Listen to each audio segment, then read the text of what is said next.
Day 6 of the July 98 7-day retreat in Springwater.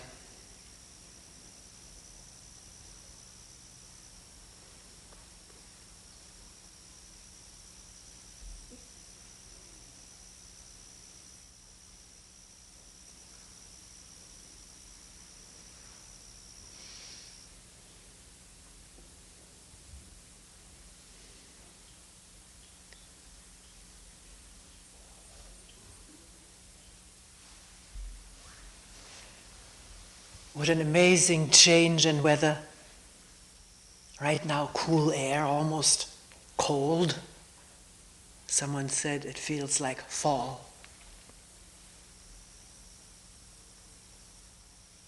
After just having felt such humidity, hot, and the brain projecting it'll stay this way or get worse.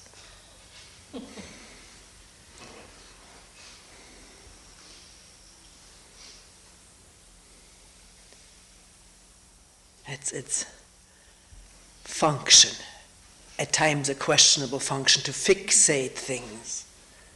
It's going to be like this all the time. This is how it is, and maybe it'll get worse. Me, too. Talking about oneself, how one is and how hopeless one is. Things haven't changed at all. Some people feel that way. Can one go lightly on these assumptions and statements? Best not to have any conclusions about oneself and the weather.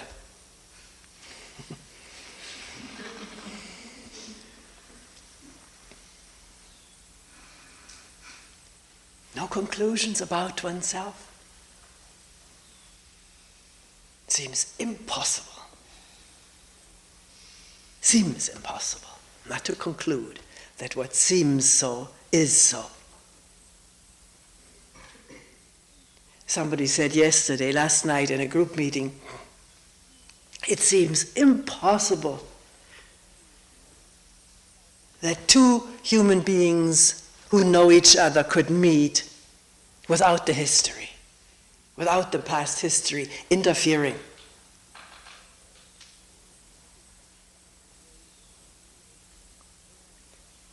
Seems impossible because the brain's function is to throw out, produce the record, what I know about him or her.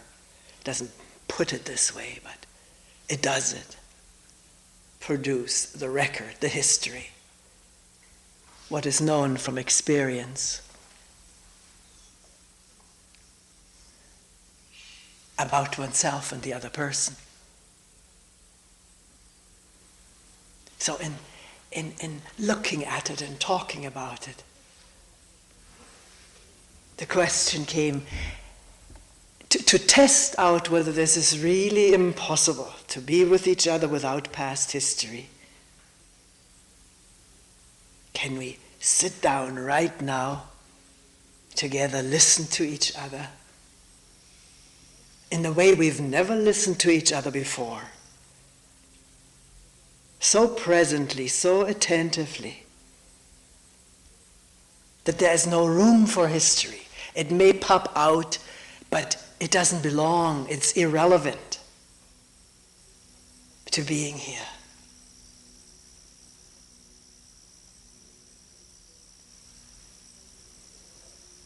And then the function of memory changes. It can furnish information, but it doesn't write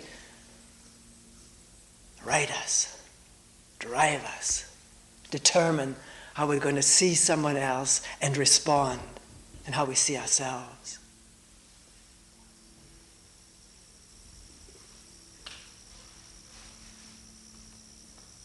Memory is information, or can be information, but it need not be compulsion when there's presence. That's the only antidote to compulsion, is presence, and feeling the compulsion, yet the freedom not to go with it. an amazing affair. That this is possible for human beings like you and me. See the compulsion to react and yet not be compelled by it. In the presence of listening, being, just being, not being Toni or Eva or whoever, John, Frank. That's extra, that's superficial stuff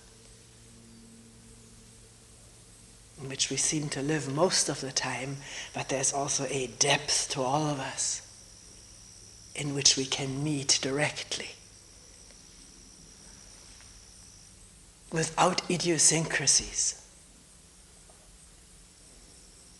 which bob and foam on the surface.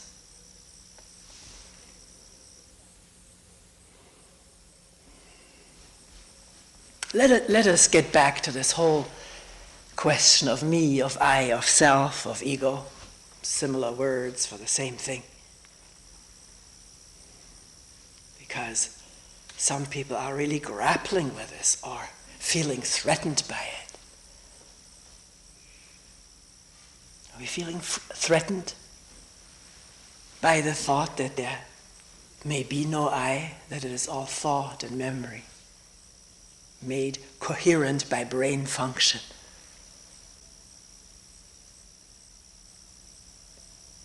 Are we threatened by it? Some people have expressed it this way, some more directly than others. And one feels a clinging to this idea of myself as a separate person. And one indication of clinging is that rationalizations come up for it.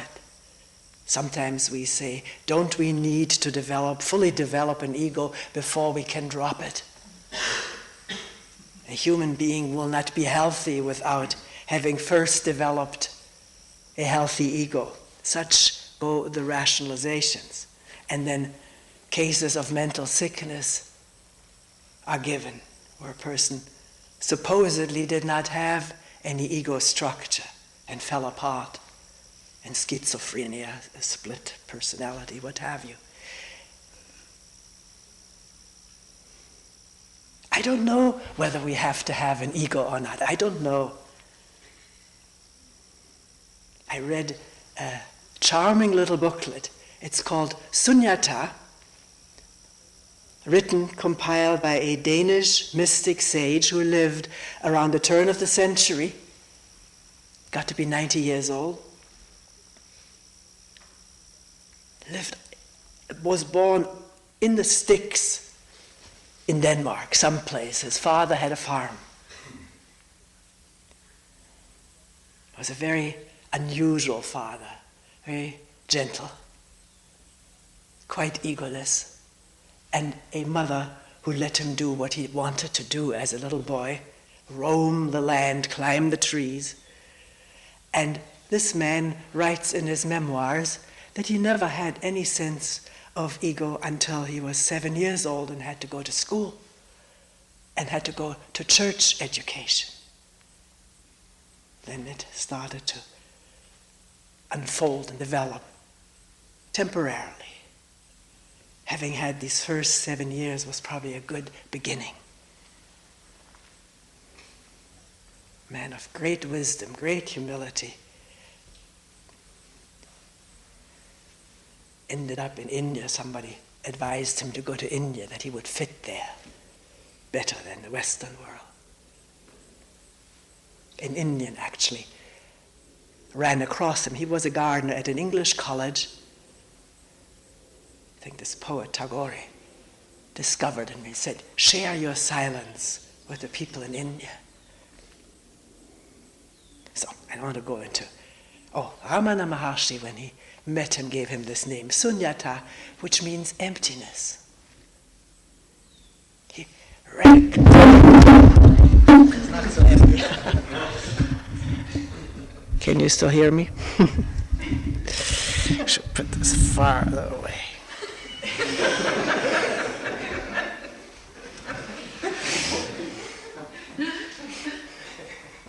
was going to say they recognized each other.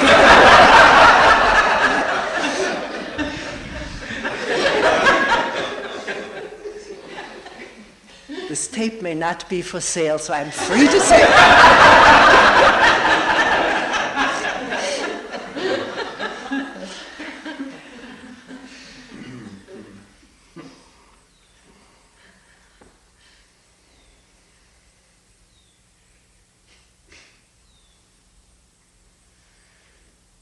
So where are we?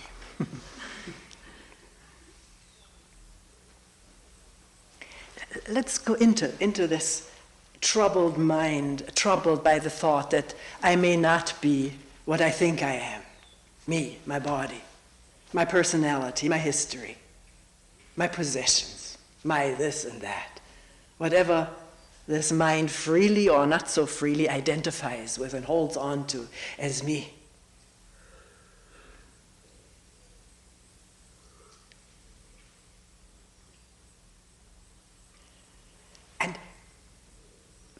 Maybe there is also misunderstanding involved, which then produces these rationalizations. So let's see whether we can get really into this thing.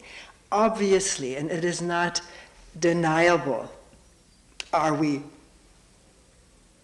different body minds, one different from the next. I've read once that the odds that two human beings, physiologically, anatomically, whatever, are the same are astronomical. No such occurrence is known as two identical human beings, not even identical twins.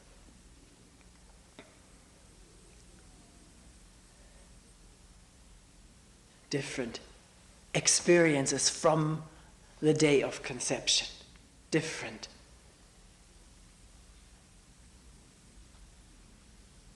inheritance, different influences. Two people growing up, even twins growing up in the same family, see different things at different times, are impressed differently, are treated differently, and therefore different life histories unfolding for each one. Each one of us has a different life history. That's so for all of us. We all have different ones, in that we are alike, that we all have different stories to tell, different backgrounds, sometimes minutely different, but different enough to insist, I am me. And on account of these individual differences, different worlds are projected by each one of us. My world different from your world because it is informed by different experiences and sensations and preferences and values. And attachment to these projections of my world, insisting that this is the way the world is and this is the way I am, the way we think about ourselves and the world. And in this insistence of differences, a wall grows between each other, a wall of separation. And the brain makes it all possible. It can project any kind of a specter of myself and my world and my individuality and my separation, and cling to it, cling to this imagery with the accompanying feeling that someone else's is not quite right, or maybe outright wrong or hostile, to be attacked, to be extinguished, all these ideas which move human beings, to hurt and harm each other, infringe upon each other, due to this thought-manufactured world that is possible to project by the brain.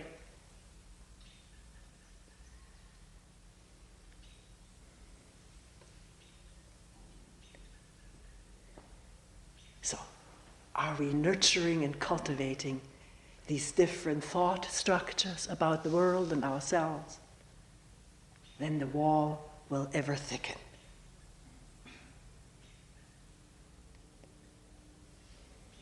Actually, it just occurs right now, brain science, as I read it in a recent book given to me by a German friend, popularly written, so somebody can almost understand it. No such thing as an ego has ever been found in the brain. Nothing like this exists there. Also, an interesting other statistic committed to memory by this brain is that of all the processes that the brain is engaged in, only over 90% are unconscious, don't enter consciousness at all. So says the book. We who think we're so aware of so much, know so much and are so much, are not aware of 90% of the ongoings in this brain. When an experimental subject says he notices an intention, the one who's measuring brain movements finds that long before the subject says, I intend to do this, something has already stirred in the brain that was not conscious to the experiencing subject.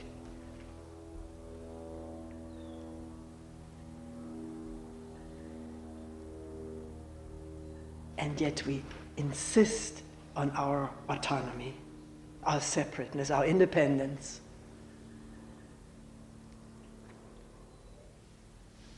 With a real conviction. Well, it's not just conviction, it is a sort of a feeling of inner necessity. Because if I don't believe in this, there's fear beckoning, lurking the edges. So that this ego fortress is our refuge. So it feels, it doesn't hold up this way, against some kind of a dangerous nothingness.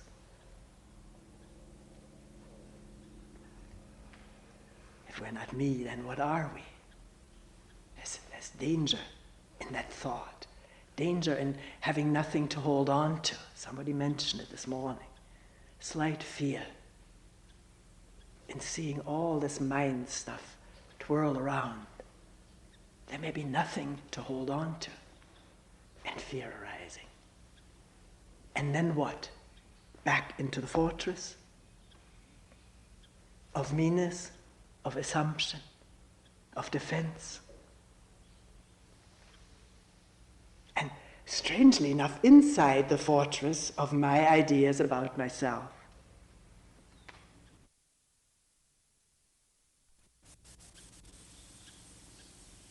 there's also emptiness lurking.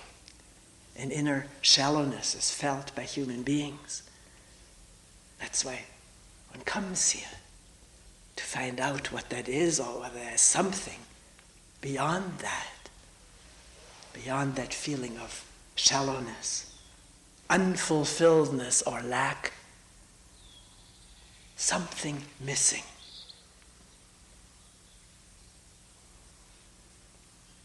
Within the fortress.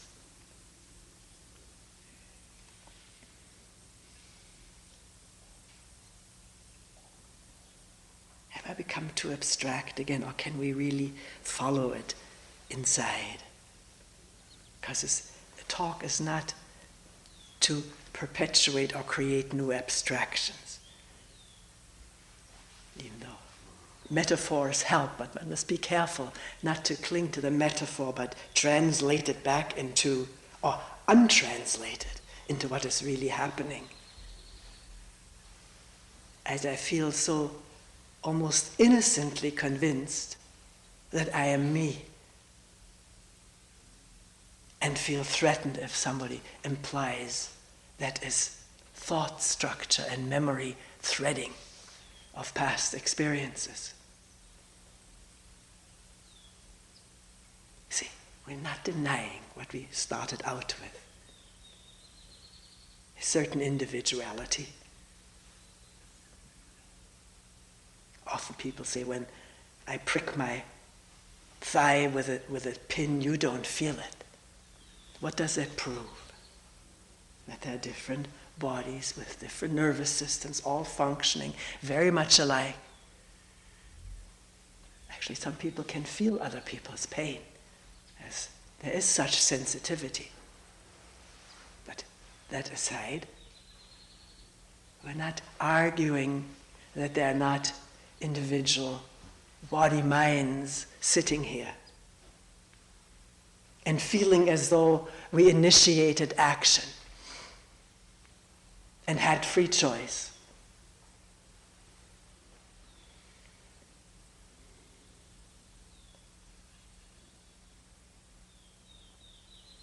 What are we?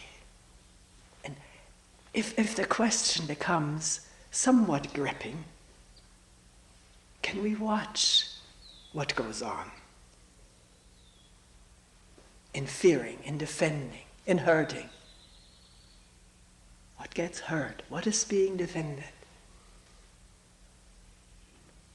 Is it not every time the story of myself?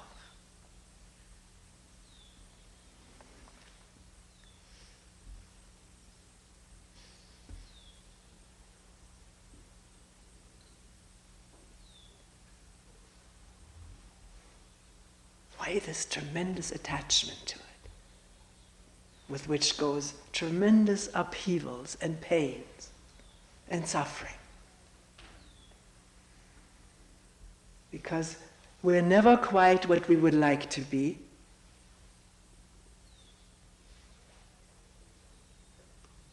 And are what we don't want to be. We want to be something different. Do we?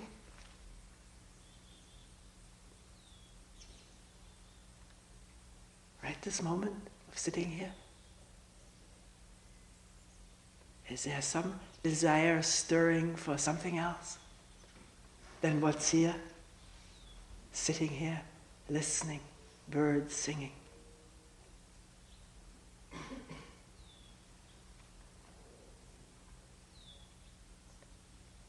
What wants to be different but the thought about myself, thinking myself in a different situation, with a different mate, with different job, with different income, in a different house,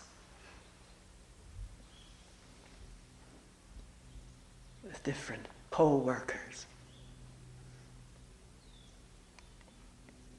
Right this moment of being here, being is not felt, but thinking projects the future. Can we see that? And in the seeing of it, of projecting a future, a better future, more interesting, less painful, where is the being right now?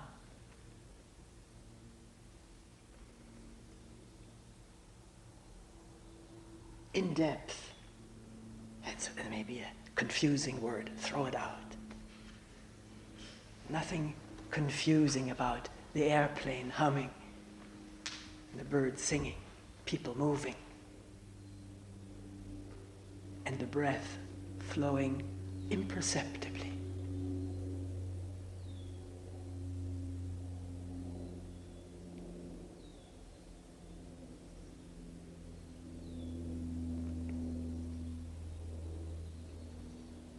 Due to varying anatomies and physiologies, each one of us may hear that airplane somewhat differently.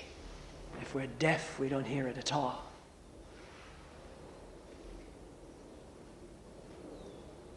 But being here doesn't need the hearing. It is beyond the senses. Even though the senses and being here work very well, very freely, very openly, and very unitedly. The hearing doesn't feel separate from the listening or touching.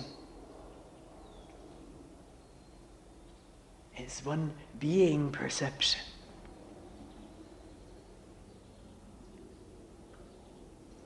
In which one's individual differences play no part. They're of no importance. Right now there's not a feeling of 40 different people sitting in here.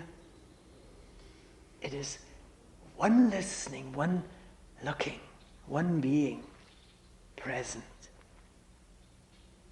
Whether one notices it or not, it is so.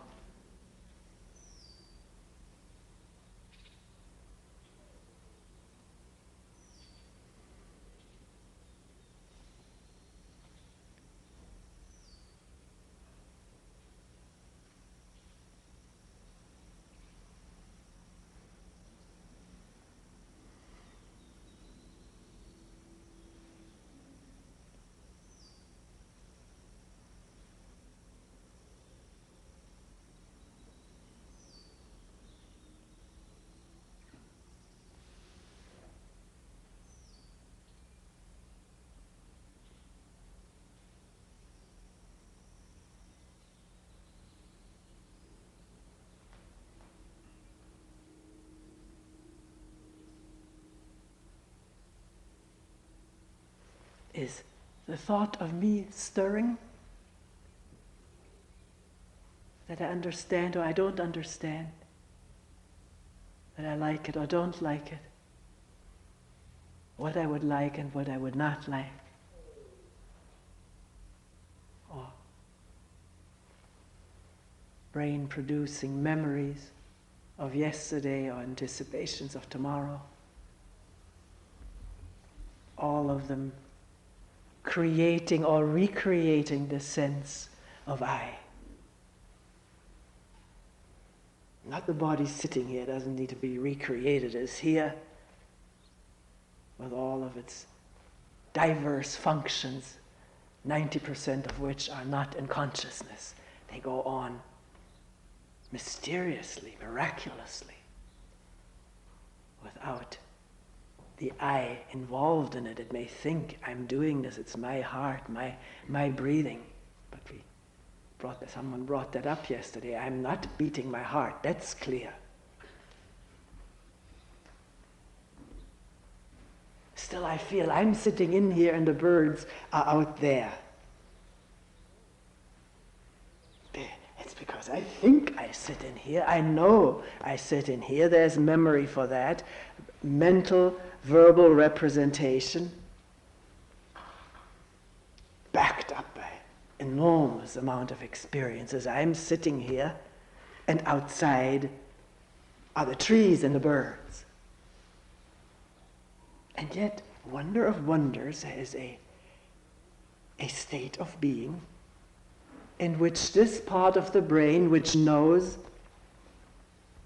and posits and is convinced and compares, etc., when that part of the brain is retired, it's quiet.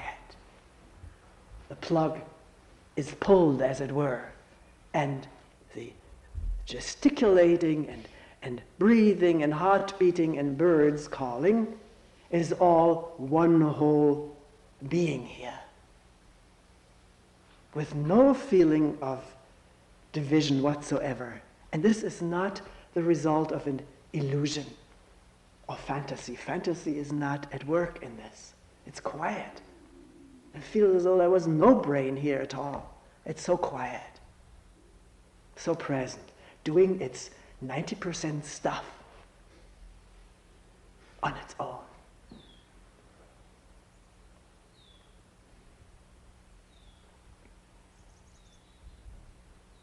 What's the 10%? The wind in the trees? Feeling the trembling in the body? Coolness, warmness.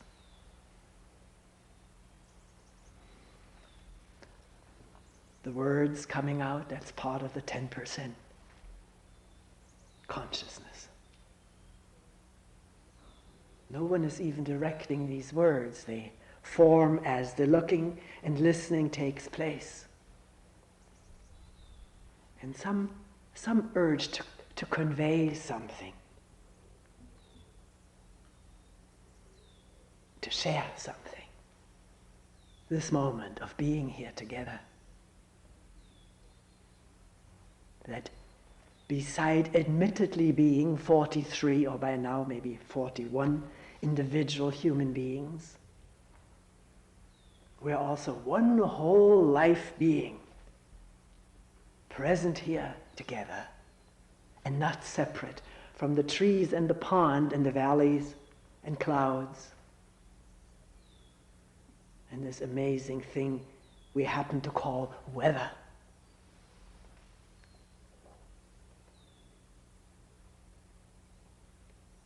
All one movement, one harmonious movement,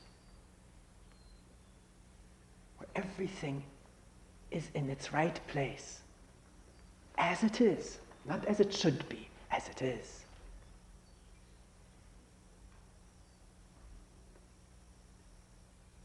Permeated, can we be together on this? Permeated by awareness, presence, which does not move. It's still, quiet in its very depth.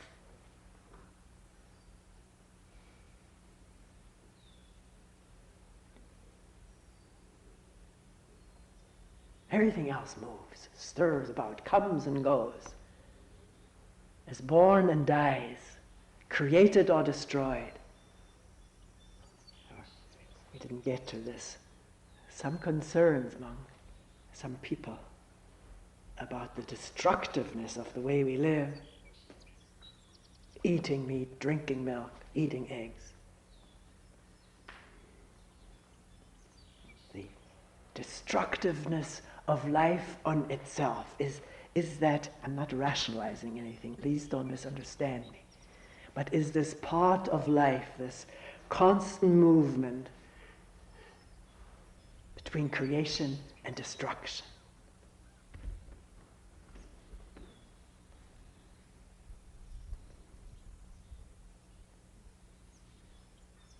To see it for what it is without imposing opinion and desire and fear. Is that possible? Same question. Is it possible that we meet without a history?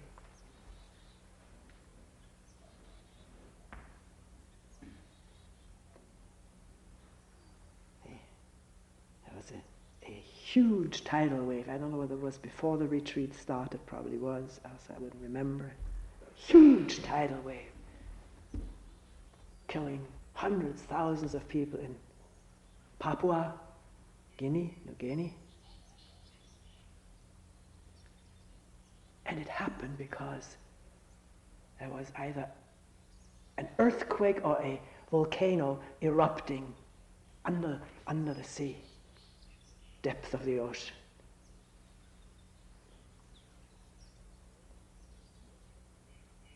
Maybe eventually that island will go and a new island will emerge. That's how it's been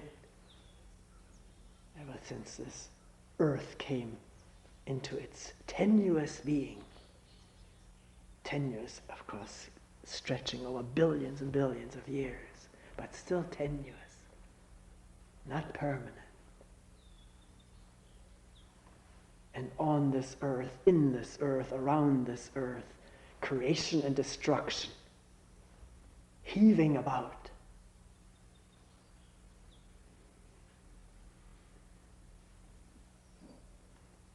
Human beings not being any different from exploding or dying or newly created stars.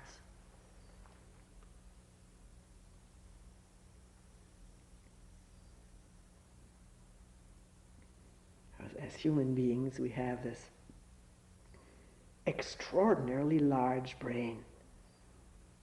There's another statistic. Most of the brain isn't even used yet. It lies there, fallow, maybe waiting to be used better than we use the rest of it. We're not using it, but the way it is being used in image making and hating, destroying, on account of errors of thinking, false thinking. Maybe some of this destruction wouldn't have to be. Somebody asked this morning, this person took a course in the Holocaust. And at the end of the course, going through the whole thing, starting with 2,000 years of history, from Christians and Jews. At the end of the course, the professor asking the students, now tell me, what is the meaning of the Holocaust?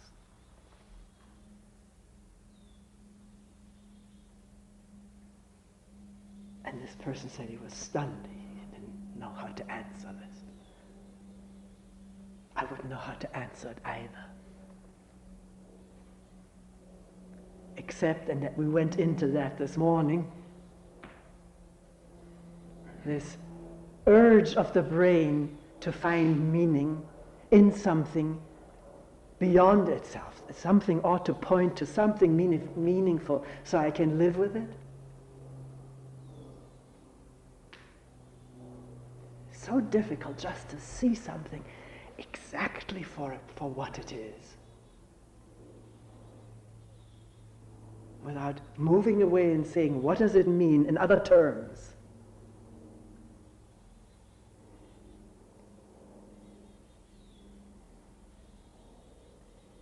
Of course, very, very important if we're at all concerned with happenings like the Holocaust, etc. It's not finished, it's going on. It's in different forms throughout this earth. If we're at all concerned, how is such a thing possible? Abstaining from judgment, abstaining from trying to look for meaning, but wondering, how can such a thing take place in human beings who are not so different from you and me? Same brain capacity to think and image and be led by images into action. Single action and mass action. And the brain supplying rationalizations and excuses, reasons, support out of whatever, hatred, greed, lust for power, lust for subjugation, all of these affairs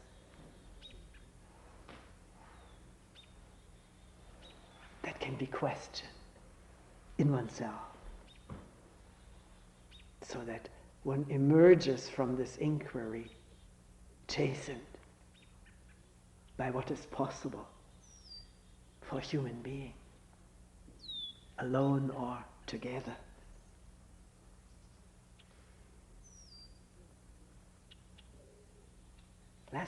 Last spring in Germany, after retreat, it seemed to, every retreat of course seems this way, this is the best retreat ever. Such a good retreat, such wonderful people, such togetherness and lovingness. And one person afterwards said, you know, retreat brings out the best in all of us. This is what she felt. And this is true, we can bring out the best in each other. Likewise, can we bring out the worst in each other?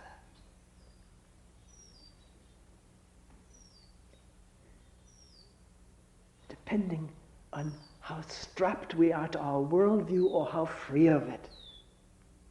In present right now and in presence, there is love, there is not hatred. Hatred comes out of image building and image serving.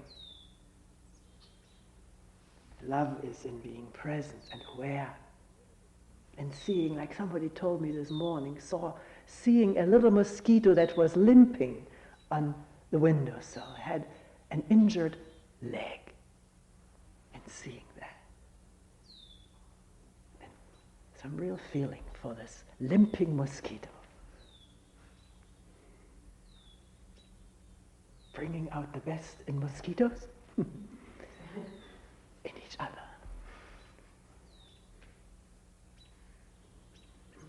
It is possible. Or if we're constantly at each other's throats and criticizing each other and wanting my way, and then we bring the worst out in each other, because we do affect each other in amazing ways, one way or the other, by which I'm not saying it's black or white.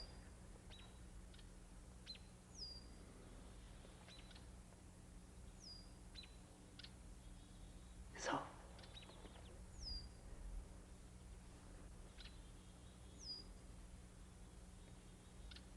what else needs to be said?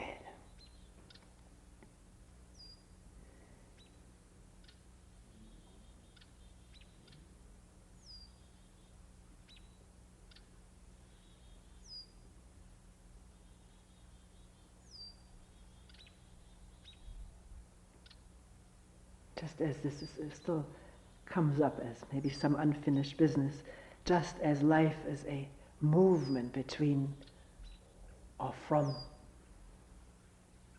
or together creation and destruction, there's living and dying.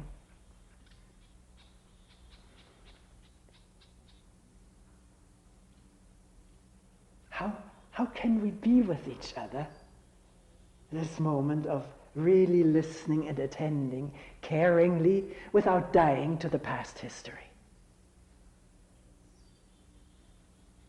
I don't mean an intentional act that often goes awry, becomes often hypocritical, artificial. No.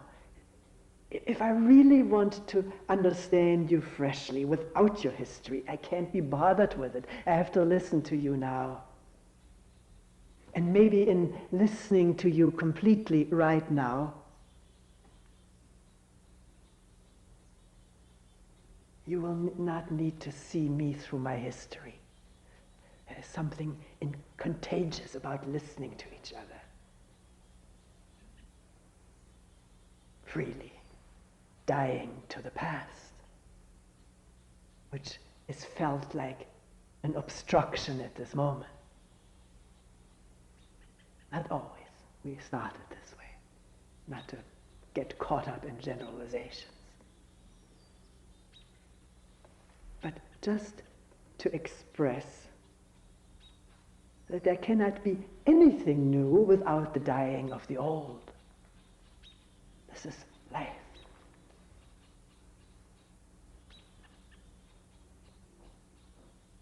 Constantly renewing itself through dying to itself in marvelous ways.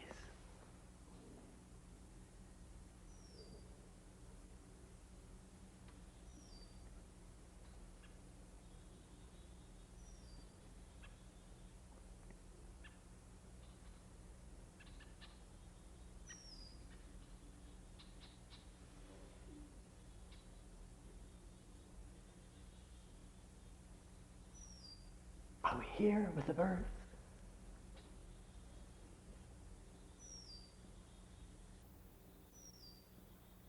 With each other? And the earth and the sky? And the sun? And the clouds?